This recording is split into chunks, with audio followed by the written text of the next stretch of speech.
Our kids, after all. 7:53, you know when you're a mom and you have to make so many hard decisions, we know that so well. Well, your kids won't necessarily agree. But Cindy Crawford is also a working mom who was in business that her daughter wanted to be in. Yes, you know, we're going to be talking to another working mom about the struggles. Also, one of the stars from Basketball Wives, she's coming in. She's changing her career a little bit as a mom. We've got a little surprise for her, too, so that's going to come up here at 8:30. All right, let's stay on the topic of working moms. It's not always easy to go back to work, and Craig Treadway is here now with a career coach, friend of the show, with some good advice. What's going on? Well, Suki, there are approximately 5 million stay-at-home moms in the United States. But if you're looking to trade in play dates for Playcheck, we've got what you need to know to get back to work. And here with details is our friend, career coach and executive career consultant, Laurie Rosenfield. Laurie, thanks for being with us again.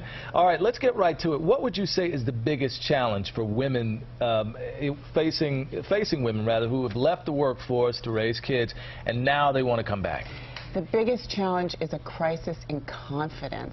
Worry that their skills are out of date, that technology is moving too fast. Don't underestimate the magnitude of this challenge. It really can be daunting. So you really should consider it a challenge, though, when you first started. It is a challenge. I think there are 3 C's that you can use to combat it. First of all, that confidence I talked about. Figure out what's undermining yours, and then make a commitment.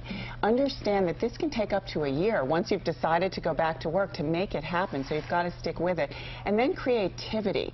You have to think out of the box sometimes about what are your skills, think about your passions, do a little soul searching, figure out what's right for your life now. What about that big gap on your resume, though? Sometimes that's a red flag to employers.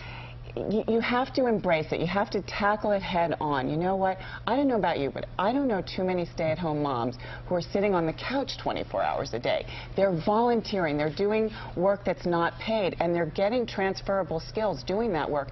And that can be put on the resume just as paid work skills can be put on a resume and should be. Okay, so say your skills are a little out of date. I mean, are there practical ways that you can get some of that relevant experience back or update your skills? Yes, there are. If you had an MBA from before, check with your school. A lot of schools are doing short-term skills update classes.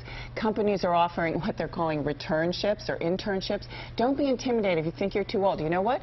You're offering free labor to companies, or volunteer someplace at a company or an organization that's in line with your career goals. All right. What if a 9-to-5 schedule is just too much for you to jump back into right away? Well, it can be. So consider part-time work, temporary work, work from home.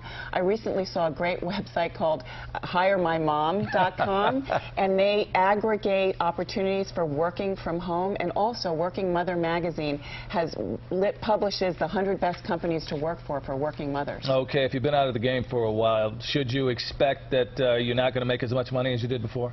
Well, not necessarily, but if you were very highly compensated in 2009, you may go back to work and see that there's been a shift in the marketplace and be prepared for that. And also, if you're making a total shift in your career to a new direction, you may have to take a little left-hand turn, a little lower pay to move ahead forward for the future. Okay, Laurie, thank you so much for being with us. Laurie Rosenfield, our career consultant.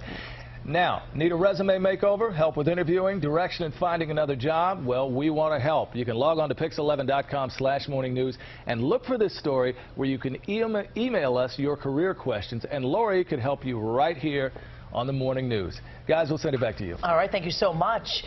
Still ahead, next hour, we're going to mess with your mind. Yeah, a little bit. We're going to mess with Francis's mind, a real-life mentalist. Yours, too. I don't want it. Yeah, well, this real-life mentalist is going to be coming in, so we're going to kind of put him to the test. I kind of want him, I'm going to think of something or ask him what's concerning me, what's consuming me, and see if that actually works. So that's next. All right, coming up. Can you see what I'm thinking? We're going to tell you about one company